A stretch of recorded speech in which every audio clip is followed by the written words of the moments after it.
নতুন বছৰত সপোনৰ ঘৰখন বনোৱা কথা ভাবিছে নি বাৰু যে অসম চৰকাৰৰ আপোন ঘৰ স্কিমৰ সুবিধা লৈ পেলাই ঘৰখন বনোৱা যাওক বা ফ্লেট লোৱাৰ কথা ভাবিছে নি যদি তেনেকুৱা ভাবিছে সিদ্ধান্ত লোৱাৰ আগতে ভিডিঅ'টো এবাৰ কমপ্লিটলি চাই লওক ইয়াতে আপোনালোকে এনেকুৱা কিছুমান ক্যালকুলেশন বা এনেকুৱা কিছুমান তথ্য গম পাব যোনবিলাক আপুনি হয়তো কাহানিও ভাবাও নাছিলে আৰু হয়তো সেইবিলাক চাই পেলাই আপোনাৰ চকু কপালতো উঠিব পাৰে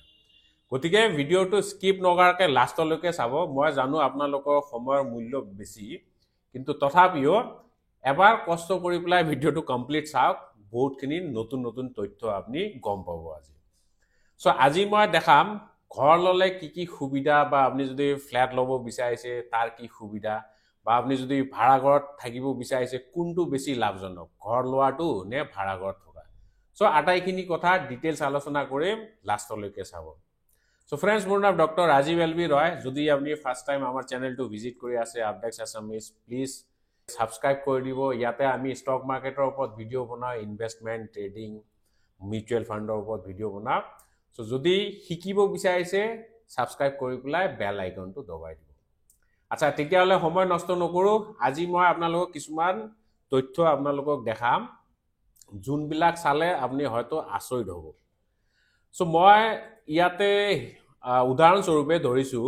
আপোনালোকে যদি ঘৰ এখন বনাব বিচাৰিছে মই 30 লাখৰ ঘৰ এখনৰ কথাই ভাবিছো কাৰণ আমাৰ যোনবিলাক অডিয়েন্স আমাৰ ইউটিউব চেনেলৰ ভিডিঅ' চাই যে সেইবিলাক ম্যাক্সিমাম টিচাৰ হয় বা তেনেকুৱা ইনকাম লেভেল গ্ৰুপৰ হয় ঠিক আছে গতিকে মই 30 লাখৰ ঘৰ এখন ধৰিছো যেনেকে টিচাৰে যদি ঘৰ এখন বনায় জেনেৰেলি তেনেকুৱা 30-40 লাখৰ লয় মই হেতু হিচাপে দেখাম 30 লাখৰ যদি ঘৰ লয় তেতিয়া হলে কিমানখিনি আপুনি ইএমআই দিব লাগিব আৰু শেষত গৈ পেলাই আপুনি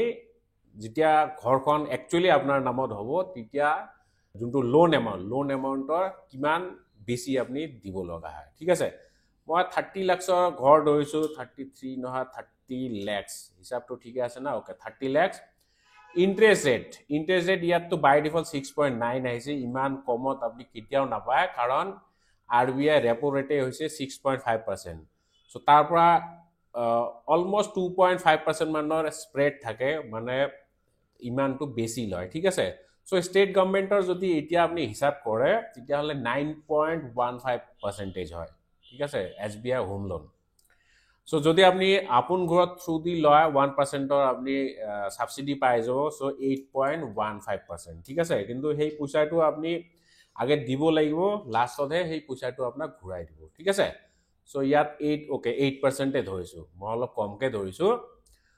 যদি 30 লাখৰ লোন লয় তেতিয়া হলে আপনি কমেও 15 পৰা 20 বছৰলৈকে লোনৰ টেনিয়ৰটো ৰাখিব নহয় নে মই 20 বছৰ ধৰিছো কিছুমানে হয়তো বেছিকে দিব পাৰে বাট মই সবৰে কথা কনসিডাৰ কৰি পেলাই 20 বছৰ লৈছো যদি 20 বছৰৰ কাৰণে আপনি লোনটো লয় কিমান পইচা দিব লাগিব ইএমআই কিমান দিব লাগিব 25000 টকা ঠিক আছে ৰাফলি ইমান 25000 এইটো অলপ কমোৱা বৰা হ'ব ঠিক আছে যেতিয়া ৰেপো ৰেটটো কমিব তেতিয়া এইটো আৰু অলপমান কমিব পাৰে কিন্তু ৰাফলি 8% ধৰা গৈছে এইটো বহুত কম যদি আপনি প্ৰাইভেট চাকৰি কৰে তেতিয়া হলে তো 8% কেতিয়াও নাপায় লোন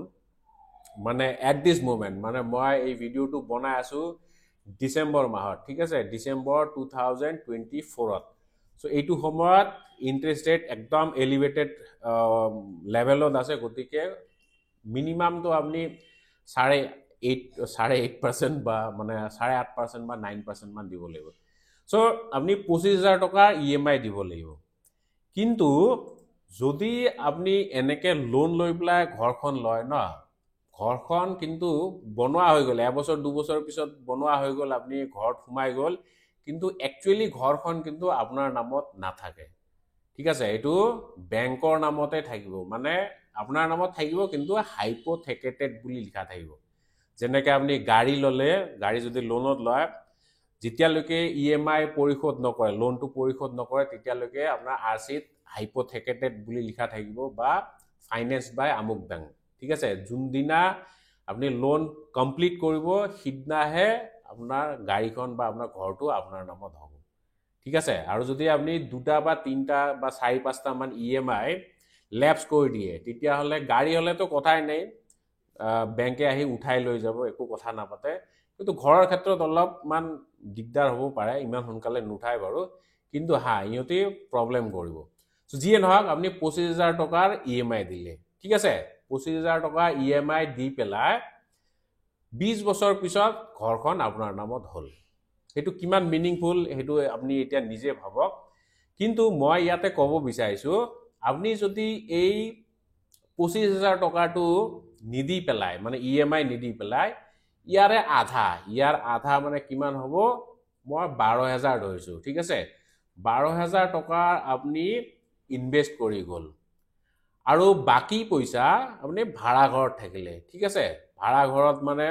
ঘৰত যদি আপুনি 30 লাখ টকীয়া ঘৰত থাকে তেতিয়াহ'লে মোৰ মতে 8 to 10,000 ৰ ভিতৰত আপুনি ভাল ঘৰ পাই যাব 30 লাখ টকীয়া ঘৰতে ভাড়া থাকিব পাৰিব সো মই 10,000 বুলি ধৰিছো বাকি 10,000 দি পেলাই আপুনি ভাড়া ঘৰত থাকিলে ঠিক আছে আৰু বাকি 12,000 টকা আপুনি ইনভেস্ট কৰি পেলাই যাওক ঠিক আছে মই SIP ক্যালকুলেটৰটো দেখাইছো মই ধৰিছো আপুনি পইচাখিনি মিউচুৱেল ফাণ্ডত বিনিয়োগ কৰিছে মই ফ্ল্যাটৰ হিচাপটো দেখাম কিন্তু আগে মই ঘৰৰ হিচাপটো দেখাই দিও যদি আপুনি হোম লোন লয় সো 12,000 টকা আপুনি ইনভেস্ট কৰি গ'ল মাহে আপুনি ঘৰ লোন লোৱা নাই আপুনি ভাড়া ঘৰত আছে আৰু বাকি যোনখিনি পইচা থাকে সেইখিনি পইচাৰে আপুনি ইনভেস্ট কৰি আছে ঠিক আছে সো যদি 20 বছৰৰ কাৰণে ইনভেস্ট কৰে মই ৰাফলি 15% মান ৰিটাৰ্ণ ধৰিছো সো 20 বছৰ যদি আপুনি বিনিয়োগ কৰি পেলাই যায় তো আপোনাৰ বিনিয়োগৰ ৰিটাৰ্ণ লৈ পেলাই টোটাল ভ্যালু কিমান হ'ব 1,80 লাখ ঠিক আছে মই 1.8 crore বুলিয়ে ধৰিছো 1.8 crore দেখিছে ভাবিছেনে ইমান যে ডাঙৰ ভ্যালু এটা হ'ব পাৰে সো আপুনি যে 30 লাখ টকা দি পেলাই ঘৰখন বনালে মাটিৰ দামটো ধৰা নাই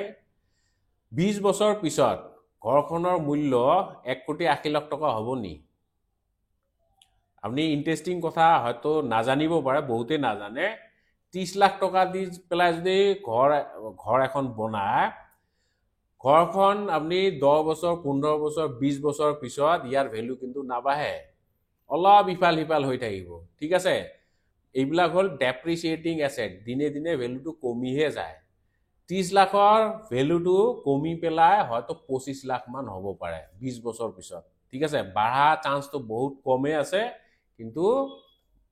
কমিবহে পাৰে মই ইয়াত মাটিৰ দাম ধৰা নাই দে মই অকল ঘৰখনৰ কথাহে কৈছো ফ্ল্যাটৰ কথা যেতিয়া পাতিম তেতিয়া আপোনালোকে বস্তুখিনি ক্লিয়াৰকে বুজি পাব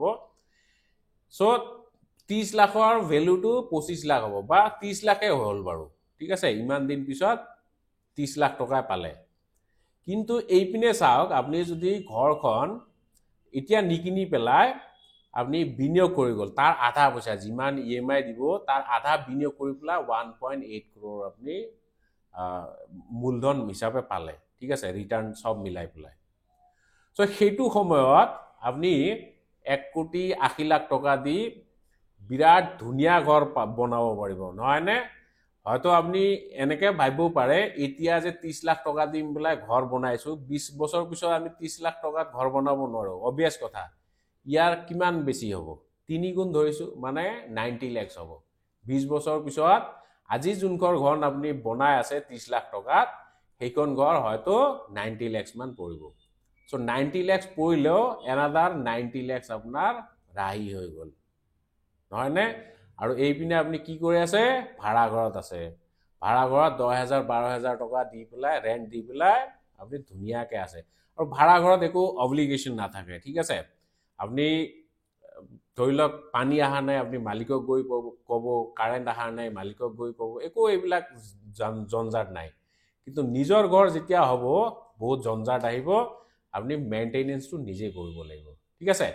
এতিয়া মই ফ্ল্যাটৰ হিচাপটো দেখাও আপুনি যদি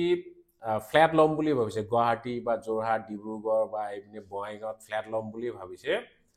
সো ফ্ল্যাট ললে আপোনাৰ সিদ্ধান্তটো কেনেকুৱা মিনিংফুল হ'ব হেতুৰ ক্যালকুলেশনটো মই অলপমান দেখাই দিও যদি আপুনি ফ্ল্যাট লয় আচ্ছা বাই দ্য ৱে এইখিনিতে কৈ দিও আপোনালোকৰ মই এইটো হিচাপটো দেখাই দিলো যে 12,000 কে ইনভেস্ট কৰি গলে 20 বছৰ 1,80 লাখ টকা হয় চ' যদি মিউচুৱেল ফাণ্ডত বিনিয়োগ কৰিব বিচাৰিছে, মইতো মিউচুৱেল ফাণ্ড ডিষ্ট্ৰিবিউটৰ হয় মই এজন ৰিচাৰ্চ এনালিষ্টো হয়। চ' আপুনি আজিকালি নিজে ঘৰত বহি অনলাইনে মিউচুৱেল ফাণ্ডত বিনিয়োগ কৰিব পাৰিব। মই তলত এটা লিংক দি দিম, সেইটো হ'ল এঞ্জেল ওৱানৰ ডিমেট একাউণ্ট লিংক, ঠিক আছে। চ' এঞ্জেল ওৱানৰ ডিমেট একাউণ্ট লিংকত গৈ পেলাই আপুনি নিজে ঘৰত বহি পেলাই মিউচুৱেল ফাণ্ডত বিনিয়োগ কৰিব পাৰিব। আচ্ছা, যিয়ে নহয়, এতিয়া আমি ফ্লেটৰ কথাটো অলপ পাতি লওঁ। চ' যদি আপুনি গুৱাহাটীৰ নিচিনা জাগাত ফ্লেট এটা ল'বলৈ যায়, আজিকালিতো বহুত দাম, 50 lakhsতো আপুনি নাপায়, 2 BHK হয়তো পাব পাৰে, আউটস্কাৰ্টত পাব। মই ৰাফলি ধৰিছোঁ 70 lakhs, ঠিক আছে। 70 lakhs দি পেলাই আপুনি এটা ফ্লেট ল'ব বিচাৰিছে, একদম ৰেডিমেড ফ্লেট। চ' যদি 70 lakhsৰ আপুনি এটা ফ্লেট লয়, ইয়াৰে আপুনি ডাউন পে'মেণ্ট দিব লাগিব, নহয়নে? ডাউন পে'মেণ্ট দিব লাগিব। ডাউন পে'মেণ্ট কিমান দিব লাগিব? 20% মান ডাউন পে'মেণ্ট, মানে 14 lakhs, ঠিক আছে। চ' মই ৰাফলি 15 lakhs বুলি ধৰিছোঁ। 15 lakhs আপুনি ডাউন পে'মেণ্ট দিলে, আৰু বাকী 55 lakhs আপুনি লোন হিচাপে ল'লে বেংকৰ পৰা, ঠিক আছে। চ' 55 lakhsৰ যদি আপুনি লোন লয়, 55 lakhs, আৰু আপুনি যদি ফ্লেট লৈ আছে, 8% নহয়, ইয়াতকৈ বেছি হ'ব, ঠিক আছে, মই 8%তে ধৰিছোঁ।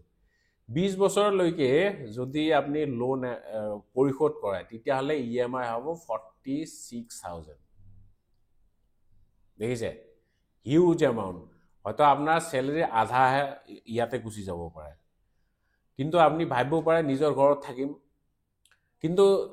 মই ৰেডিমেড ফ্লেটৰ কথা কৈছোঁ দেই, একদম আণ্ডাৰ কনষ্ট্ৰাকশ্যন কোৱা নাই। তেনেকুৱা ফ্লেটত থাকিলে আপুনি মানে মোটামুটি ঠিক ঠাক বুলি ভাবিব পাৰিব যে নিজৰ ঘৰত আছোঁ। কিন্তু আণ্ডাৰ কনষ্ট্ৰাকশ্যন হ'লে সেইটোতো মানে বিল্ডাৰৰ ওপৰত, বিল্ডাৰ 2 বছৰ দিব পাৰে, 5 বছৰ দিব পাৰে, এনেকুৱা কিছুমান বিল্ডাৰ আছে 10 বছৰ 12 বছৰতো নিদিয়ে, ঠিক আছে। তেনেকুৱা হ'লেতো লছ। মই ধৰিছোঁ আপুনি ৰেডিমেড ফ্লেটতে আছে, একদম ৰেডি টু মুভ। আচ্ছা, যিয়ে নহওক, আপুনি যদি 55 lakhsৰ লোন লয়, ইয়াৰে আপোনাৰ প্ৰিন্সিপাল এমাউণ্ট হ'ল 55 lakhs, আপোনাৰ ইণ্টাৰেষ্টে 55, মানে যিমান আপুনি লোন লৈছে তাৰ দুগুণ আপুনি হেৰিয়ে দিব লাগিব, ইণ্টাৰেষ্ট, মানে টোটেল দুগুণ পইচা দিব লাগিব, 1,10,00,000 টকা, ঠিক আছে। চ' যদি আপুনি এইটো নকৰি পেলাই ভাড়া ঘৰত থাকে, ভাড়া ঘৰত থাকিলে আপুনি যদি একদম পশ এৰিয়া থাকে, মই গুৱাহাটীৰ কথা কৈছোঁ, মানে একদম পশ এৰিয়া, মানে উজান বজাৰ টাইপ বা GS ৰোডত যদি থাকে, 20,000-25,000ত আপুনি ধুনীয়া ঘৰ পাব, ঠিক আছে। মই 25,000 ধৰিছোঁ, 25,000 দি পেলাই আপুনি ভাড়া ঘৰত থাকিলে, ঠিক আছে। হয়তো আপুনি 20,000 থাকিলে, কেইবছৰ পিছত ভাড়াটো বাঢ়িব, 25,000 মই এভাৰেজ ধৰিছোঁ, ঠিক আছে। চ' 25,000 আপুনি ভাড়া দি পেলাই ভাড়া ঘৰত আছে, বিন্দাছ আছে, ছেমি ফাৰ্নিশ্ড ৰুম পাই যাব, আপুনি ইয়াতে ফ্লেটত থাকিব পাৰিব। চ' যদি 25,000, মই 26,000 ধৰিছোঁ, বাকী 20,000 টকা ইয়াতে ৰাহি হ'ল ন, আপুনি হোম লোন নাই লোৱা, আপুনি সেইখিনি পইচাৰে ভাড়া ঘৰত আছে, আৰু যোনখিনি লোন দিম বুলি ভাবিছে সেইখিনি পইচা আপুনি বিনিয়োগ কৰিলে। 26,000 ভাড়া দিলে আৰু 20,000 টকা থাকি গ'ল ন, আপুনি ইয়াতে 20,000 টকাৰ এতিয়া SIP কৰি দিয়ক 20 বছৰৰ কাৰণে। কিমান হ'ব দেখিছে? এইটো 3 কোটি টকা 20 বছৰত। 20,000 কৰি যদি আপুনি SIP কৰি যায়, 20 বছৰৰ পিছত 3 কোটি টকা আপোনাৰ ভেলু হ'ব। আৰু এইপিনে অকল এইটোৱে নহয় দেই, আৰু হিচাপ আছে। 15,000 আপুনি ডাউন পে'মেণ্ট দিলে হয় ন, চ' 15,000টো নহয়, 15 lakhs, 15 lakhs আপুনি লামচাম হিচাপে ইনভেষ্ট কৰি দিলে, ঠিক আছে। 15 lakhs, ঠিক আছে ন। চ' ইয়াতো মই 20 years তো 15% ৰিটাৰ্ণ ধৰিছোঁ, 20 বছৰ। চ' ইয়াতে কিমান আহিলে? প্ৰায় 2.5 কোটি মান, নহয়নে? আৰু SIP কৰিছিলে যে তাত কিমান? 3 কোটি। চ' টোটেল কিমান? 5.5 crore, ঠিক আছে। চ' 20 বছৰত আপুনি 5 কোটি, 5.5 কোটি টকাৰ মালিক হৈ গ'ল। কিন্তু আপুনি যদি সেইটো নকৰি পেলাই ফ্লেট এটা ল'লে হয়, 20 বছৰ পিছতহে আপোনাৰ নামত থাকিলে হয় ঘৰটো, নহয়নে? চ' ফ্লেটটোৰ দাম কিমান? 70 lakhs। আপুনি ভাবিছে নি 70 lakhs দি যে ফ্লেটটো কিনিব, 20 বছৰ পিছত ইয়াৰ ভেলু 70 lakhs হৈ থাকিব? মেক্সিমাম চান্স আছে ইয়াৰ দাম কমিবহে, বাঢ়া চান্সটো বহুতেই কম। আচ্ছা, মই ধৰিলোঁ যে খুব ভাল, আপোনাৰ দিন ভাল চলি আছে, বাঢ়ি পেলাই 1 কোটি টকা হ'ল। নহয়নে চ' 20 বছৰ পিছত আপুনি 1 কোটি টকাৰ মালিক হ'ল কিন্তু সেইটো নকৰি পেলাই আপুনি যদি ইয়াতে বিনিয়োগ কৰিলে হয় মিউচুৱেল ফাণ্ড কোৱা নাই আপুনি FDA কৰক বা RD কৰক তথাপিও কিন্তু আপুনি ইয়াতকে বহুত বেছি লাভত থাকিব চ' হিচাপটো এতিয়া গম পাইছেনে কোনটো কৰিলে ভাল হয় এইবিলাক হিচাপ কেতিয়াবা ভাবিছে নি চ' যদি ভাবিছে তো বহুত ভাল কথা আপুনি ফাইনেন্সিয়েলি বহুত মানে কি ক'ম লিটাৰেট বুলি ক'ম আৰু বহুত এডভান্স হয় আৰু যদি ভাবা নাই কমেণ্ট বক্সত লিখিব চিম্পলি আপুনি অনেষ্টলি কওক ভাবিছেনে নাই যদি ভাবিছে য়েছ বুলি লিখক যদি ভাবা নাই নো বুলি লিখি দিয়ক আপোনালোকৰ সঁহাৰি পালে ভাল পাম চ' যিয়ে নহওক মই ইয়াতে দেখালো আপুনি ভাড়া ঘৰত থকাটো ভাল নে নিজৰ ঘৰ কিনি পেলাই লোন লৈ পেলাই থকাটো ভাল যদি নিজৰ আপোনাৰ কেপিটেল আছে যে ৰেডিমেড কেপিটেল আছে ঘৰ ল'ব পৰা তেতিয়াহ'লে তো বহুত বঢ়িয়া আপুনি ঘৰ কিনি পেলাই তাতে থাকক কিন্তু লোন লৈ পেলাই ঘৰ কিনাটো যদি কৰে তেতিয়াহ'লে ইয়াৰ পৰিণামটো এনেকুৱা হ'ব চ' আশা কৰিছোঁ ভিডিঅ'টো হেল্পফুল হৈছে প্লিজ কমেণ্টত জনাই দিব জয় আই অসম